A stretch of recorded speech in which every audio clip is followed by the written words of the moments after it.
balita ng Panginoon.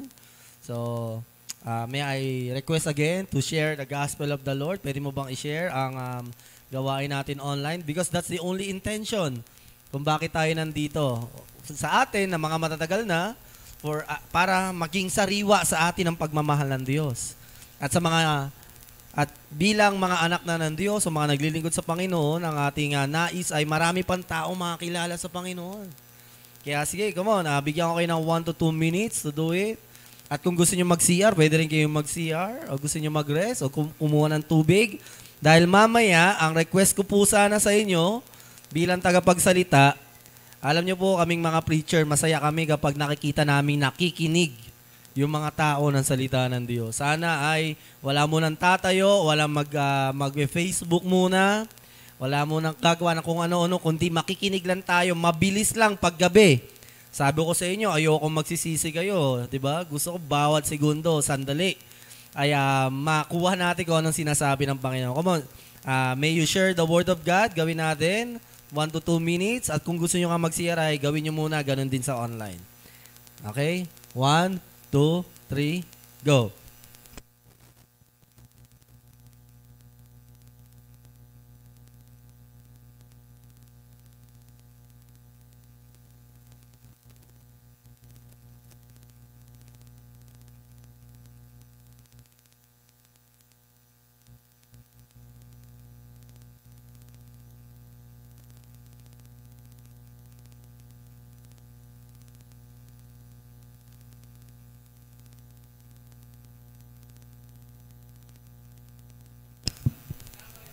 Ayan, bili muna kayong tinapay dyan, kila Cherry.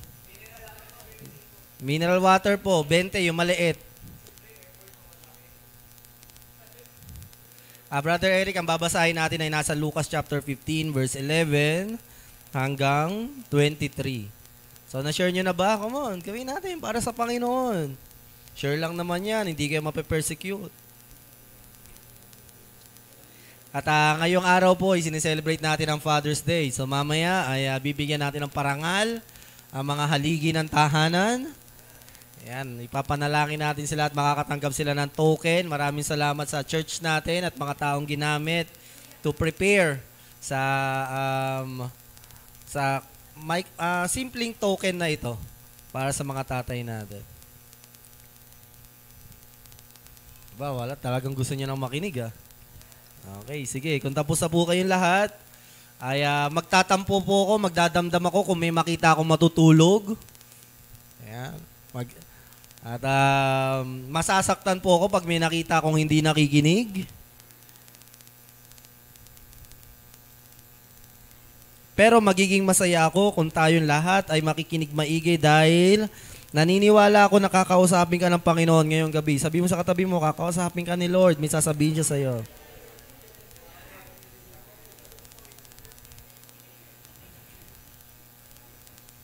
Okay, mukhang tayo napupuspos na ng kaligayahan ng Panginoon. Palakpakan muna natin ang Diyos. Ang ating Ama sa Langit, batiin natin siya ng Happy Father's Day. 1, 2, 3, go! Again, mula sa puso natin. 1, 2, 3, go! Happy Father's Day! Amen. Gusto pa ni Lord isang beses. 1, 2, 3, go! Happy Father's Day! Yes, God. Salamat po, Panginoon. Napakabuti mo sa amin. Basahin natin sa verse 11. Intindihin niyo po yung istorya ha. Nagpatuloy si Jesus sa kanyang pagkikwento. May isang ama na may 2 anak na lalaki. Sinabi ng bunso sa kanyang ama, Ama, ibigay niyo na sa akin ang bahaging mamanahin ko. Kaya hinati ng ama ang ari-arian niya sa 2 niyang anak. Pagkalipas ng ilang araw, pinagbili ng bunso ang lahat ng minana niya at pumunta sa malayong lugar o malayong bayan. Doon niya ginastos ang lahat sa walang kwentang pamumuhay. Nang maubos na ang pera niya, nagkaroon na matinding taggutom sa lupaing iyon at naghirap siya. Kaya namasukan siya bilang tagapag-alaga ng baboy sa isang taga roon. Sa tindi niyang kanyang gutom, parang gusto na niyang kainin kahit pagkain ng mga baboy. dahil walang nagbibigay sa kanya ng makakain. Nang mapag-isip-isip niya ang lahat, sinabi niya sa kanyang sarili, sa amin, kahit ang mga utusan ng aking ama ay may sapat na pagkain, sobra pa. Pero ako rito ay halos mamatay na sa gutom.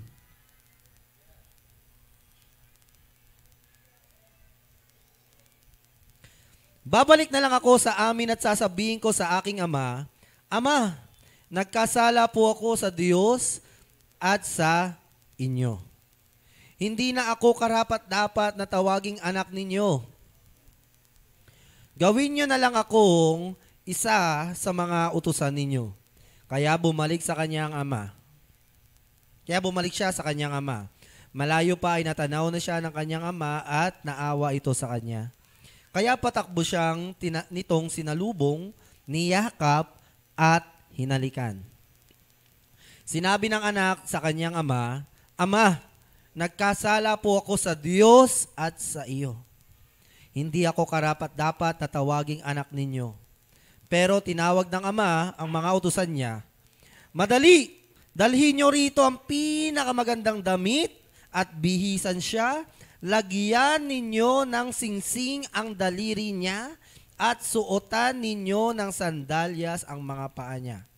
At kumuha kayo ng batang baka na pinataba natin, katayin ninyo. Magdiwang tayo dahil ang anak ko na akala ko'y patay na ay bumalik na buhay. Nawala siya pero muling nakita kaya nagsimula silang magdiwang.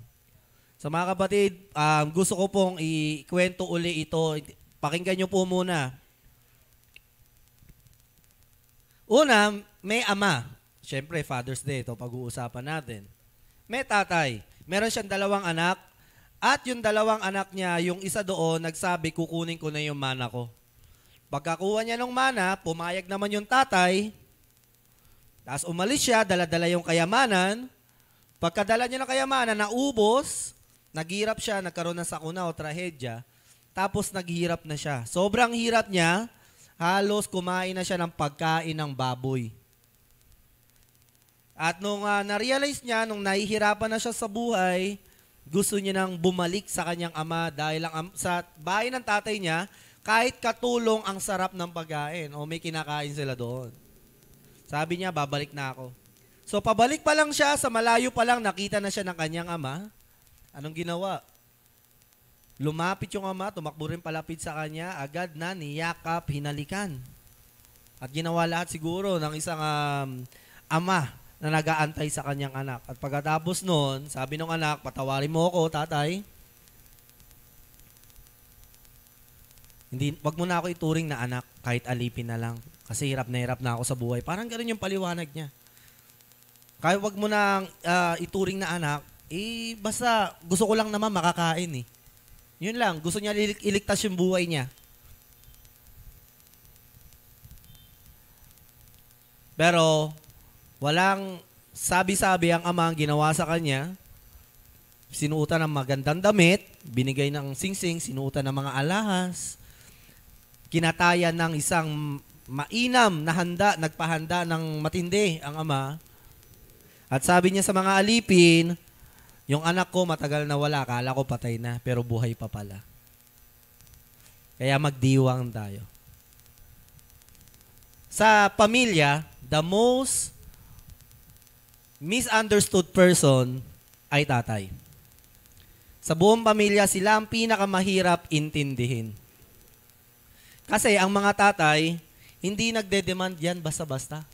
Halimbawa, ngayong Father's Day, hindi yan magsasabi, celebrate natin yung Father's Day. Siguro yung iba ginagawa yon kasi parang gusto niya lang makasama yung pamilya niya. Pero hindi madalas nagde-demand ng isang tatay na, uy, appreciate nyo naman ako. Tama ba, mga tatay?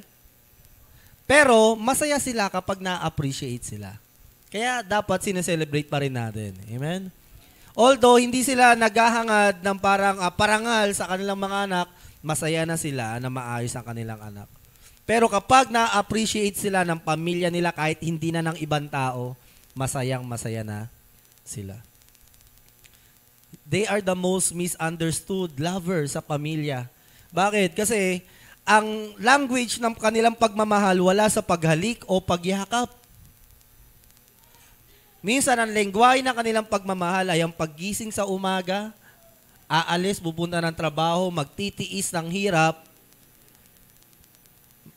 para may mauuwing pagkain sa pamilya.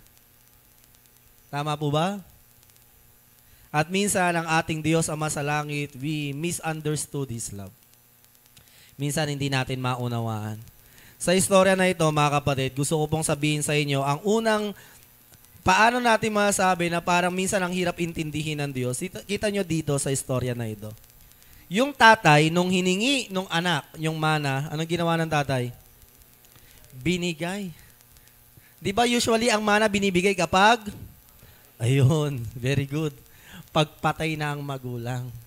Pero itong tatay na ito, ang tatay kasi pag nagmamahal, minsan tough love eh. Pero may ibang tatay kasi hindi tough love magmahal. Minsan, may siguro, pero kadalasan talaga, ang tatay o lalaking ama, pag nagmamahal yan, matigas. Kaya minsan, hindi siya katulad magmahal ng ina. Kapag ang ina nagmamahal, di ba, kitang-kita mo. Di ba, niyayaka, pumahalik, malambing. May mga ganun tatay din naman. Pero, kung may makikitaan ka ng tough love, kumpara sa babae at lalaki, ang lalaki talaga ang madalas na tough love. Hindi niya ma-express sa pamamagitan ng salita o pag-iyak. Kaya minsan, akala natin ganun ang mga tatay, di tayo mahal eh. Ngayon, itong tatay na ito, hinayaan niya yung anak niya. Nakunin yung kayamanan. Siyempre, alam ng tatay, mapapahamak eh.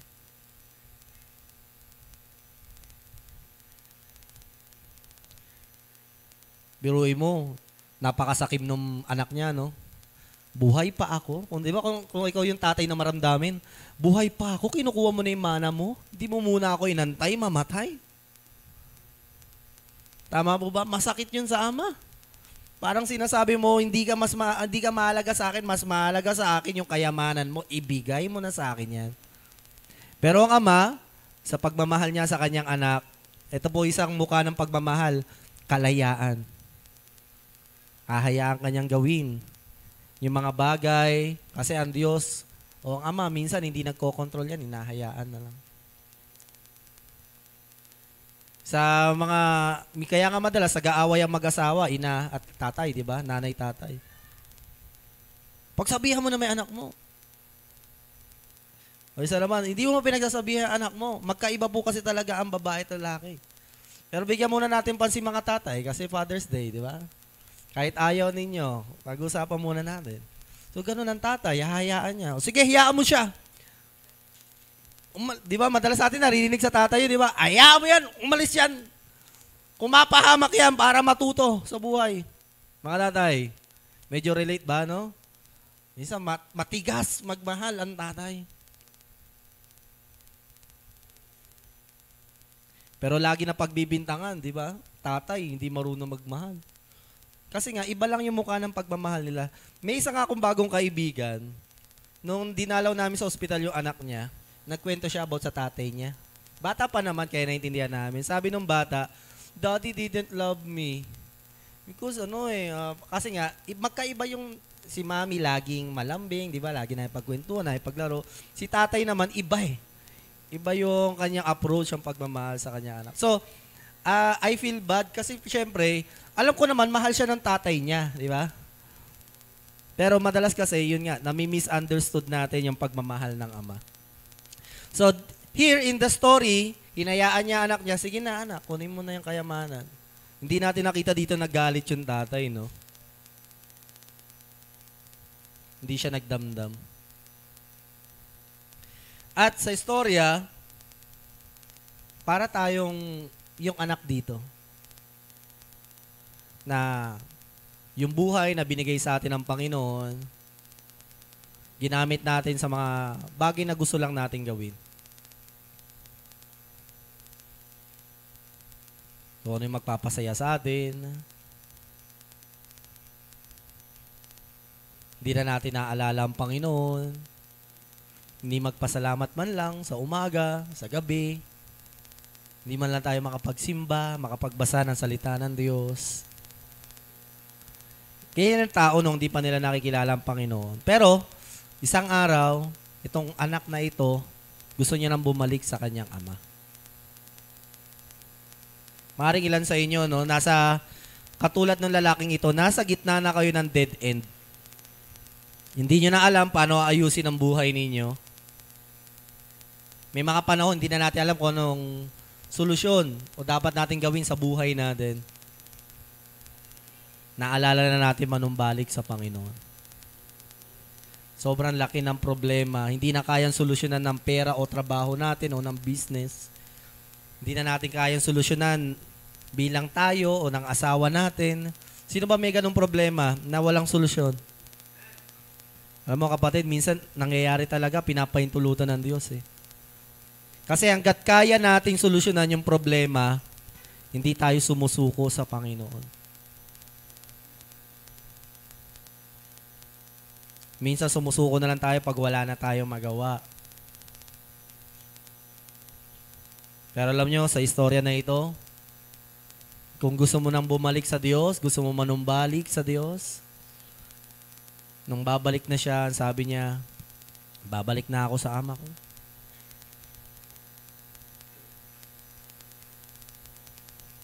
Kasi doon, kahit alipi, nakakakain. Pagbalik niya ba, kapatid, sino unang nakita niya nung bumalik siya? Amen. Ang unang nakita niya, yung tatay. Nag-aantay sa kanya. Alam mo ba, ngayong gabi, yung desisyon mo na pagpunta sa lugar na ito, hindi ikaw ang unang nakaisip na pumunta sa simbahan para magdasal sa Diyos. Ang Diyos ang tumatawag sa iyo na, anak, magsimba ka, makinig ka ng salita ng Diyos, manalangin ka, idulog mo sa akin lahat ng pinagdaraanan mo sa buhay. Ang Diyos ang unang nag-aantay sa atin. Bago ka pa mag-isip na pumunta sa simbahan o magsimba ngayong araw, ang Diyos nag-aantay na sa iyo ngayong gabi. Ganun po magmahal ang tatay. Mga tatay, alam niyo kung bakit kayo mabuting ama? Dahil meron tayong ama sa langit. Kung tatanungin ko mga tatay, mahal nyo ba mga anak nyo? Ay, grabe yan. Kahit nga minsan, lubog na sa problema eh. Kahit nga minsan, lubog na sa lahat ng mga iba't ibang pinagdaraanan sa buhay, kahit pa bisyo. Alam mo, ang tatay, hindi pa rin susuko yan sa anak niya.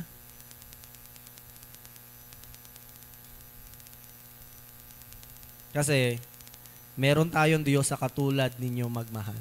Siya ang nagtuturo sa ating magmahal. Nung babalik na yung anak niya, ito yung ginawa ng ama.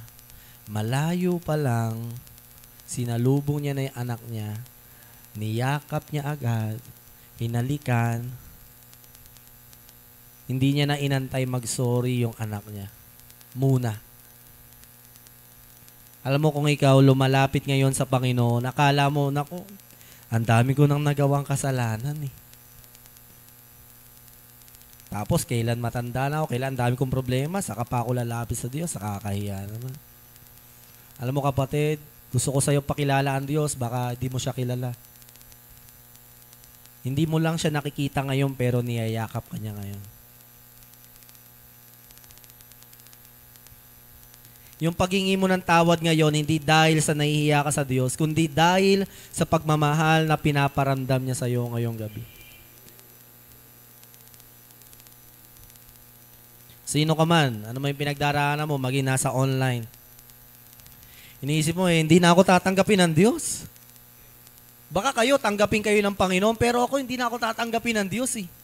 Ang dami ko na nagawang mali sa buhay ko, sa pamilya ko, sa Diyos. Marami na ako nagawang mali. Alam mo kapatid, papasok ka pa lang sa simbahan na ito, sinalubong ka na ng Panginoon. Hindi mo lang siya nakikita, pero sinalubong ka na ng Diyos ngayong gabi.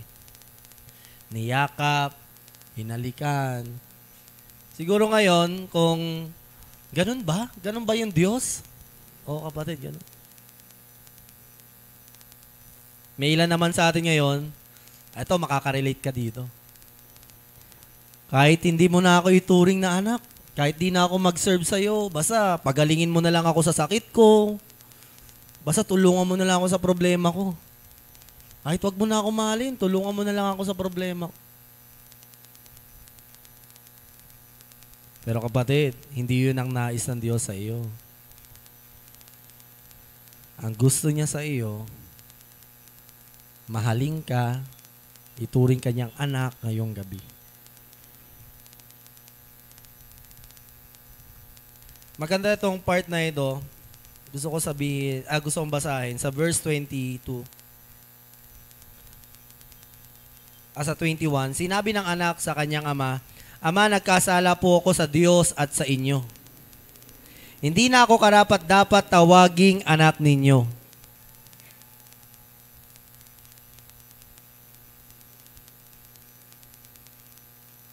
Siguro sa mga okay sa Panginoon, mga naglilingkod, parang medyo hindi pa natin to masyadong, kasi alam natin na wala tayong ginagawang mali sa Diyos, di ba? Ilan sa atin.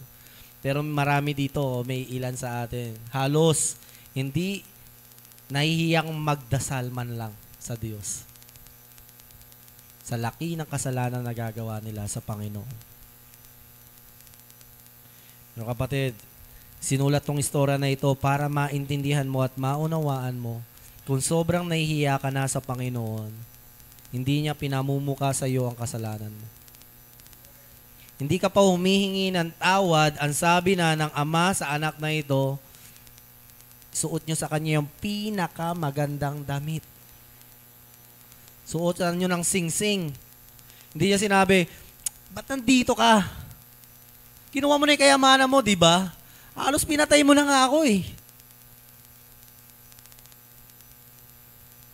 Pero ang Diyos, hindi yun ang sasabihin niya sa mga taong lumalapit sa Kanya. May ilan sa atin dito, siguro wala nang ama, o hindi nakaranas ang pagmamahal ng ama, o meron mang ama pero parang halos hindi nyo maramdaman na meron kayong tatay o ama. Alam nyo, nandiyan po ang Panginoon. He is the father to the fatherless. May mga panahon na parang hindi natin maramdaman yung pagmamahal ng isang tatay kasi nga hindi sila perpekto eh. Pero bakit may mga tao na kapag nasa Panginoon, parang may ama? Kasi nga, ang ating Diyos ay ama. Sa mga gustong lumapit sa Panginoon ngayon, huwag kang magdalawang isip ngayong gabi.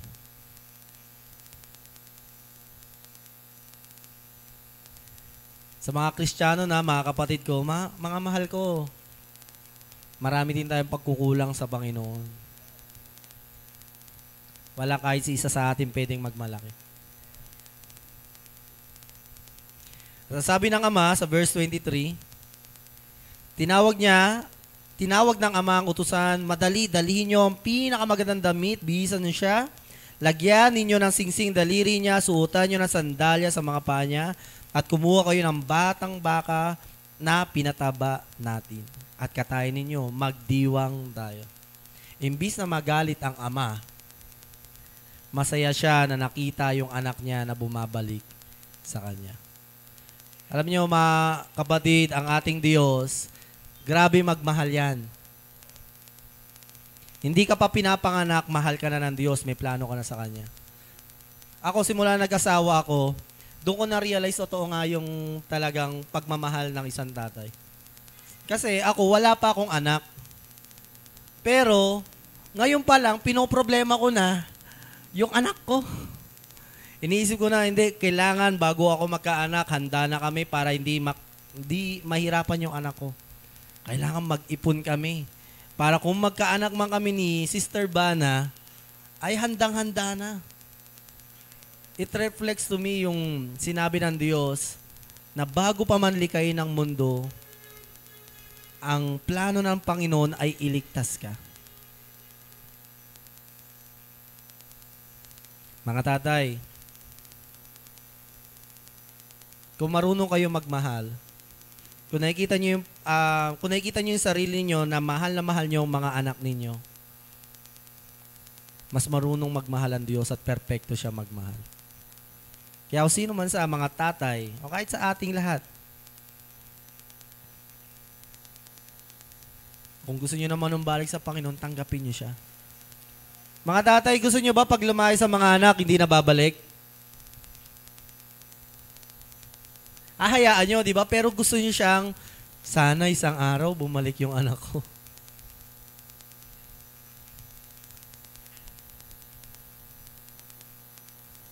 Ganon din ang ating Diyos.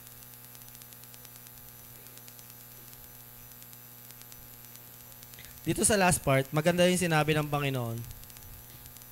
Magdiwang tayo, dahil ang anak ko, akala ko'y patay na, ay bumalik na buhay. Pakinggan nyo to mga kapatid, pakinggan nyo maigi to. Ang akala ng tatay ay patay na yung kanyang anak. Alam nyo ba bakit nasabi ng tatay yan? Kasi ito yung perspective ng tatay sa anak niya. Naniniwala yung tatay, hindi kaya ng anak ko, hindi niya magagawa sa akin yung ginagawa niya ngayon. Kaya ang iniisip niya na lang, siguro patay na yun. Kasi yung anak ko, kilala ko yun eh. Siguro magagawa niya ako ng mali, pero babalik din sa akin yung kasi anak ko yun eh. Pero sobrang tagal. Siguro bumalik nung anak. At kahit sa isip niya, parang naglalaro na sa isip niya, patay na yung anak ko eh. Alam niyo, nag-aantay pa rin siya.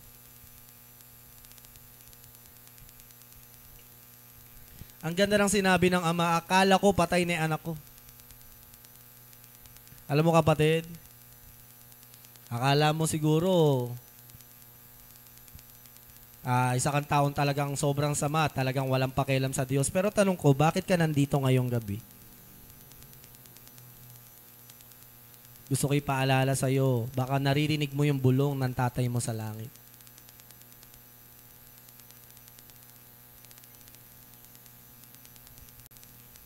Iba ang Diyos, no? Nagtitiwala pa rin. Siguro sobrang tagal na nawala ng anak na ito, no? Kasi sobrang dami ng kayamanan. Siguro mga mahigit 1 taon niyang ginastos yun. Kaya naisip niya na wala na to. Patay na siguro. Kasi kilala ko yan si Jogard eh. Alam ko babalik yan eh. Pero sobrang tagal, kahit na iniisip niya patay na yung anak niya, nag-aantay pa rin siya sa labas. Mga anak, i-honor niyo yung mga tatay ninyo. May mga panahon hindi sila perpekto. Minsan hindi niyo sila maintindihan kung magmahal. Pag nasasaktan na, pagsasabihan tayo, pinapalo tayo, huwag nating pagbibintangan na hindi nila tayo mahal.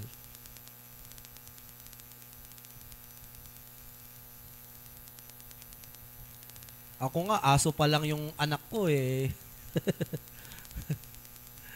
Noong isang araw, sabi ko, 8 na kasi po yung nakagat ng aso namin.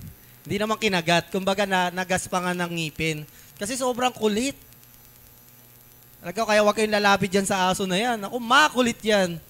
Hindi naman nangangagat. Kaya talagang sobrang kulit. Talagang hindi may iwasan magagasgasan ka. So, nalungkot kami ni Vanna. Nag-decide kami, wala na din. Mahirap yan pag bata na nasaktan. Kasi yung nanay o tatay, sila yung masasaktan. So, pahiram na natin, give up na natin kay Tinay. Siyempre, ano ba mahalaga? Tao, aso. Wala akong magagawa eh. So, masakit man sa amin, nadala siya kay Tinay. So, 2 araw siya doon. Surprisingly, bumalik siya dito. So, nandiyan na siya sa likod. Ingat-ingat po ha. Sa mga wala pang injection. Ngayon, ganito po nangyari doon sa aso. Pagbalik niya, lahat natuwa. Alam niyo kung anong nangyari? Bumait yung aso. Wow, di na nangangagat. Sabi ko, nabigyan kila Tinay yun. Siguro nasikmuraan ng tatay ni Tinay. Di ba? Baka nabigyan eh. Ay, hindi yan. Malaki na yan eh. Hindi yan, malaki yan. Mabait. Mukhang hindi nangangagat yan eh. Oh, mabait naman yun. Hindi, ano yan. So yun, pagbalik niya dito, dito na tayo magtatapos. Pagbalik niya, Ang bait. Talaga natuwa kaming lahat. Sabi, wow, ba't ganun? Kaso nga lang pag naglalakad, pipilay-pilay. Mukhang na-rehab eh. Na-rehab doon kila Tinay. So, si Bana, sabi niya, nakakalungkot naman, kawawa naman, ganyan-ganyan. Ako bilang lalaki, alam niyo po ako natutuwa ako sa kanya. Hindi dahil sa nasaktan siya o bumait siya dahil ang laking ginhawa sa akin. Hindi yon eh. Alam niyo, ako masaya ako bilang amo niya na lang, hindi na tatay. Kasi, napoforsi ko agad yung future na hindi na namin siya kailangan ni pamigay. Hindi dahil sa parang ang tigas-tigas ng ulo ng aso or siguro mga tatay, mga anak niya rin, di ba?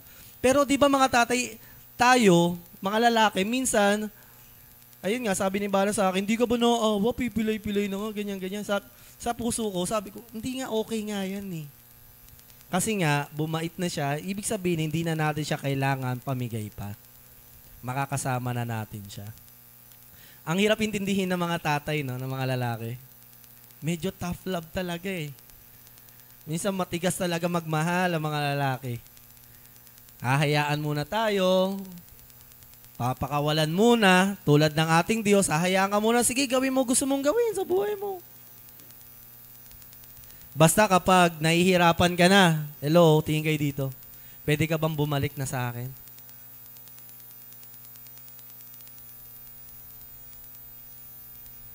Ngayon kapatid, pwede ka bang bumalik na sa Panginoon?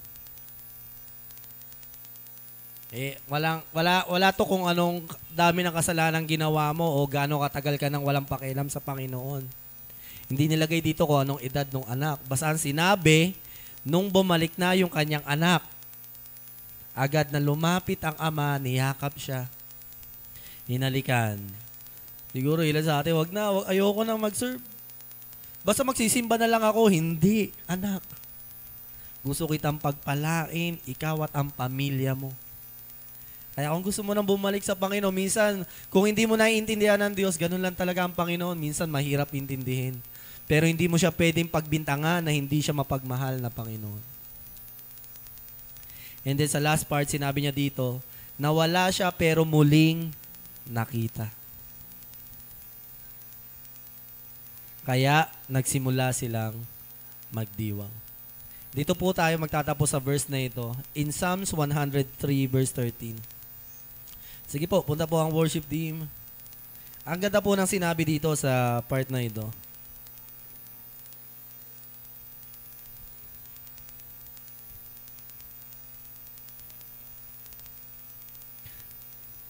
Siguro may ilan sa inyo, parang nararamdaman nyo yung pagmamahal ng Panginoon. Talaga ba? Totoo to, kapatid. Ang salita ng Diyos, hindi nagbabago. At hindi nagsisinungaling ang Panginoon. Kung gusto mong manumbalik sa Diyos, handa siyang tanggapin ka niya. At ito yung verse na yun. As a father has compassion on his children, kung ang ama may pagmamahal sa kanyang mga anak, ganon din ang Panginoon. May pagmamahal siya sa mga taong may takot sa Kanya.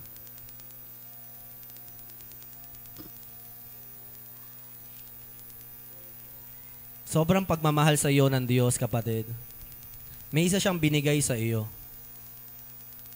Ang kaisa-isa niyang anak na si Jesus. Isa sa mga pinakamasakit na sinabi ng Panginoong Hesus nung nasa krus ng Kalbaryo siya, Ama, Ama, Diyos ko, bakit mo ako pinabayaan? Alam mo bakit nasabi yun ng Panginoon? Dahil nga lahat ng kasalanan mo, kasalanan ko, kasalanan ng lahat ng tao sa buong mundo, inilagay kay Jesus.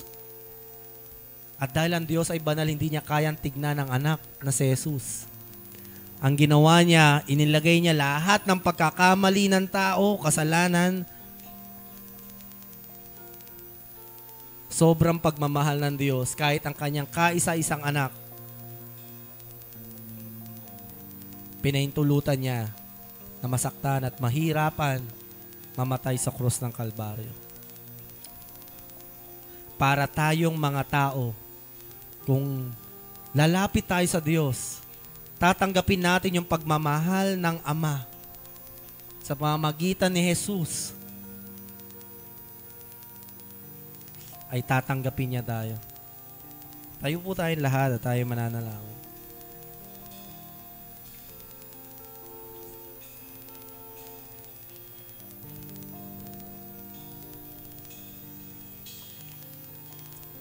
Manalangin po tayo. Ngayon mga kapatid, church, samahan nyo, mag-pray kayo, interceding prayer. Ang mga tao na ito, ang tagal nang inaantay ng Diyos. Maraming pagkakataon, mga taong ito umiiyak mag-isa ng lihim. Hindi nila alam sinong tutulong sa kanila. Anong gagawin sa buhay. Pero ngayon, lumalapit sila sa Panginoon. Ayun mga kapatid, kung handa ka ng isuko, ay ibigay lahat sa Panginoon. Alam mo, patakbong lumapit ang Ama. At ganoon din ang ginagawa niya sa buhay ng bawat isa. Huwag mo siyang pagbintangan. Mahal ka ng Diyos. Nawaring ibigay niya si Jesus. Ang kaisa-isa niyang anak. Sa panahon, nakikita niya yung anak niya, yung nag-iisang anak niya. Maintindihan mo to, tatay, dahil may anak ka. Hindi mo kayang makita yung anak mo sa ospital, nahihirapan, nilalagnat, pero ang Ama natin sa langit, nakikita niya si Jesus, naghihingalo, nahihirapan.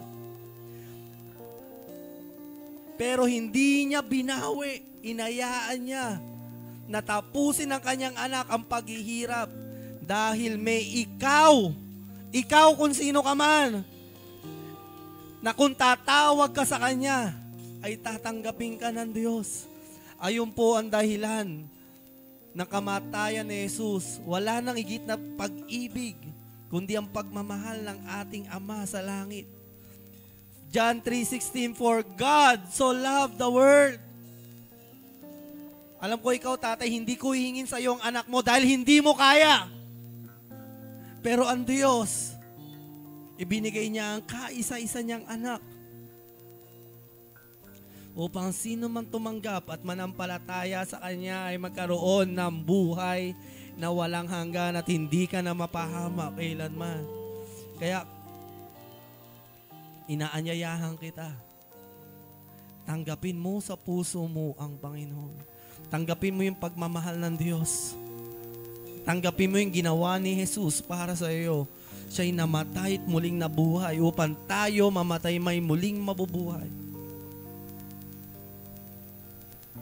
Mga tatay, hindi kayo mahirap kumbinsihin. Tatay ka din. Alam mo paano magmahal ng anak. Huwag kang matakot isuko ang buhay mo sa Diyos. Dahil ang Diyos, sinuko niya lahat kahit ang anak niya para sa iyo. Kaya walang dahilan para magduda ka sa Panginoon. Ito ang gabi para magtiwala ka. Ito ang gabi para tanggapin mo ang pag-ibig at kaligtasan ng Panginoon. Kung nararamdaman mo ang pagmamahal ng Panginoon, isuko natin ang buhay natin sa Diyos. Sundan niyo po ako sa panalangin. Mula po sa puso ninyo, isipin niyo nasa harap niyo ang Panginoon. Nasa harap ka ng isang napakadakilang liwanag.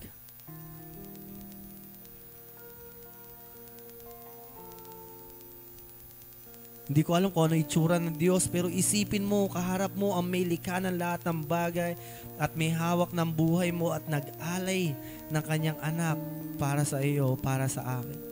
Yan, panalangin tayo. Huwag kang mahiya. Alam ko, nahihiya ang ilan sa atin. Alam mo, nakakaya, kailan may problema ako, saka ako lalapit sa Panginoon. Ayun ang paraan ng Panginoon. Kung iyon ang paraan ng Diyos para bumalik ka na sa Kanya, bumalik ka na sa Panginoon. Huwag mong sayangin pagkakataon. Yayakapin ka niya ngayong gabi, hindi ka niya bibiguin. Sabi ko sa iyo, kapatid. Hindi ka mabibigo sa Panginoon, sa tao, mabibigo ka sa asawa, sa lahat ng panahon, mabibigo dahil hindi perpekto yan, pero sa Diyos, hindi ka bibiguin ng Panginoon. Tayo ang bumibigo sa Kanya, pero kahit kailan hindi tayo binigo ng Panginoon. At di ka niya bibiguin. Come on. Kung gusto mong magsimula uli sa buhay, manalangin tayo sa Panginoon. Sundan mo, kapatid. Ibulong mo lang.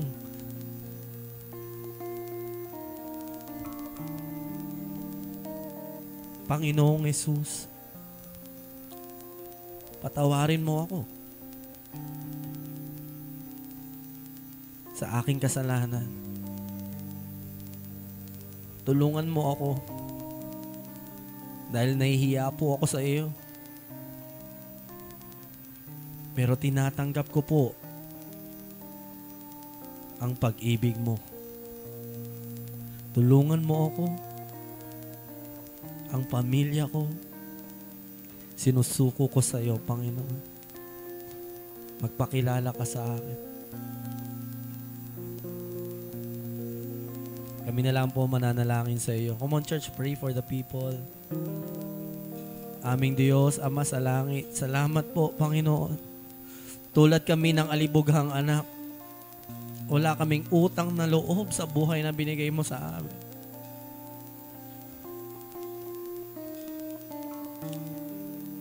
Pero ngayong gabi, Panginoon, pinapanalangin namin ang mga kapatid namin, mga kasamahan namin ngayon na nanalangin, nakakaramdam ng kalungkutan sa kanilang pagkakamali. Panginoon, hindi mo na aantayin pa na mabanggit nila ang kanilang bawat kasalanan. Makita mo lang silang lumalapit, nagsisisi, umiiyak ang mga puso nila ngayon, Panginoon. Salamat po dahil niyayakap mo ang bawat isa. Salamat dahil hindi ka lamang isang Diyos na makapangyarihan, hindi ka lamang isang kaibigan na pwedeng lapitan, hindi ka lamang isang makapangyarihang nilalang na may likha ng lahat ng bagay, kundi ikaw ay isang Diyos, Ama. Isang Ama. Salamat po, Panginoon. Nagkakatiwala namin sa iyo ang buhay ng mga taong ito. Salamat po, Panginoon. Lagi ka nag-aantay sa amin. Kahit wala na kaming pag-asa, pero ikaw umasa pa rin sa akin, Panginoon. Umasa ka pa rin sa kanila. Thank you, Lord. Salamat. Gusto mo magpasalamat sa Panginoon. Gusto mong, come on, manalangin ka. Simulan mo ngayon. Huwag kang mahiya. Una, magpasalamat ka. Lord, thank you. Pinatawad mo ako. Thank you dahil nag-aantay ka. Sorry, pinagbintangan kita pero mahal mo pala. Ako mo, pray to the Lord. Gusto mo umiyak, nasa ka man, nasa online ka man, umiyak ka ngayon sa Panginoon. Ipahayag mo yung pagmamahal mo sa Panginoon, yung pasasalamat mo sa Kanya.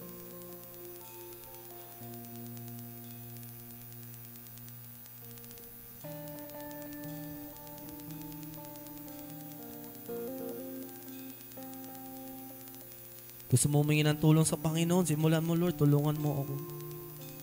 Banggitin mo yung mga pinagdaraanan mo ngayon.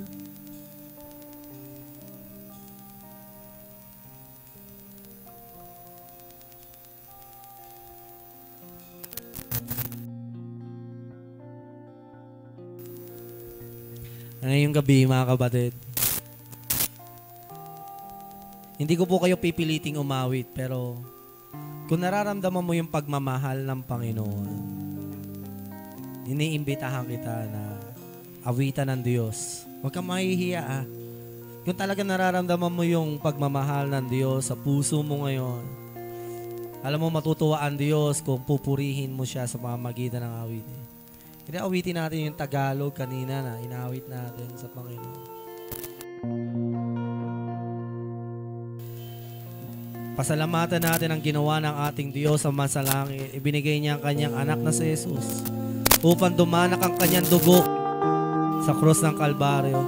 Kaya kung ikaw nararamdaman mo yung pagmamahal ng Panginoon, pwede ka bang umawi mula sa puso mo?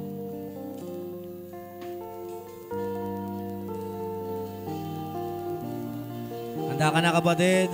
Maaaring ito yung unang awit mo sa Panginoon. Gawin mo ng buong pasasalamat sa Panginoon.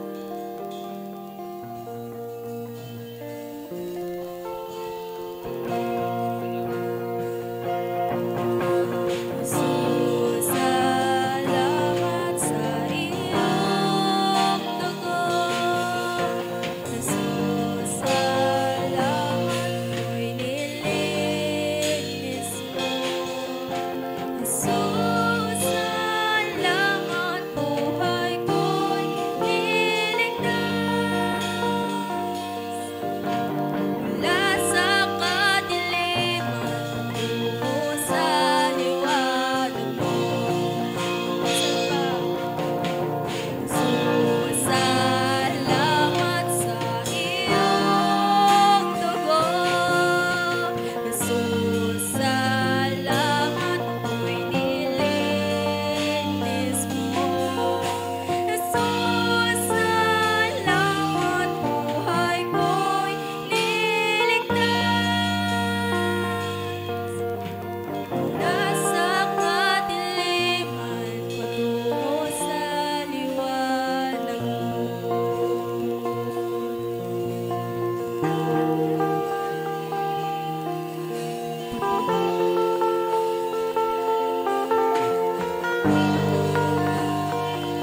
Muli banggitin natin ng time team mula sa ating mga puso. Mga kapatid, gawin natin ito para sa Panginoon, dahil sa Kanyang kabutihan, para sa atin. Alam mo, natutuwa ang Diyos na tayo'y umaawit sa Kanya. Tayo nagpapasalamat sa Kanya. Muli, sabihin natin, Jesus, salamat sa iyong dugo. Jesus, salamat ko'y nilinis mo. Jesus, salamat buhay ko'y niligtas. mula sa puso mo, mula sa kadiliman. Mula sa kadiliman patungo sa liwanag mo. Sa mga alibughang anak, sa mga anak na tumalikod sa Diyos, muli banggitin mo ito, mula sa kadiliman, mula sa pagkakamali, ngayon patungo sa liwanag ng Panginoon. Mula sa kadiliman, patungo sa...